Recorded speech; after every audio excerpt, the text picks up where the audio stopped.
మనోహరాబాద్ మండలం లింగారెడ్డిపేట్ గ్రామానికి చెందిన మాదాసు దుర్గయ్య వృత్తి టైలర్ బట్టలు కొడుతూ జీవనం సాగిస్తున్నాడు. తనకు 2 కుమారులు. రెండవ కొడుకు మాదాసు శ్రీకాంత్ రోజు తాగి వచ్చి తల్లిదండ్రులను వేధిస్తున్నాడని, రోజు జులైగా తిరిగి వచ్చి మద్యం గంజాయి త్రాగుతూ ఉండేవాడని, తల్లిదండ్రులు మందలిస్తే మిమ్మల్ని చంపుతానని అనేవాడని, నిన్న సాయంత్రం 4 గంటల నుండి రాత్రి వరకు తండ్రితో గొడవ పడ్డాడని, ప్రతిసారి తల్లిదండ్రులను డబ్బులు ఇవ్వమని గొడవ పడేవాడని, వారిచ్చే డబ్బులతో జల్సాలు చేస్తూ జులైగా తిరిగేవాడని స్థానికులు చెబుతున్నారు.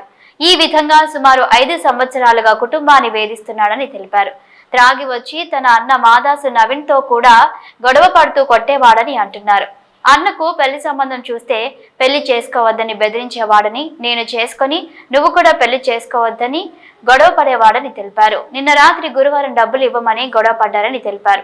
ఇటీవలే 10,000 ఇచ్చారని మళ్ళీ 5,000 ఇవ్వాలని వేధించడంతో విసుగు చెందిన తండ్రి మాదాసు దుర్గయ్య తన కొడుకు మాదాసు శ్రీకాంత్ను నిన్న రాత్రి 12 గంటల సమయంలో నిద్రపోతుండగా కత్తితో నరికి చంపి హతమార్చాడు.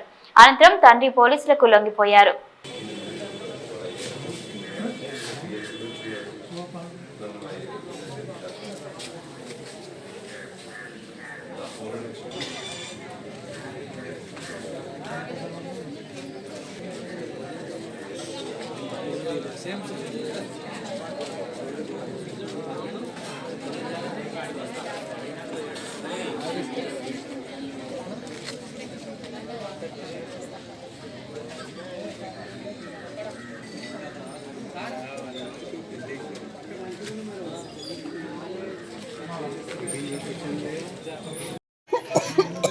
హలో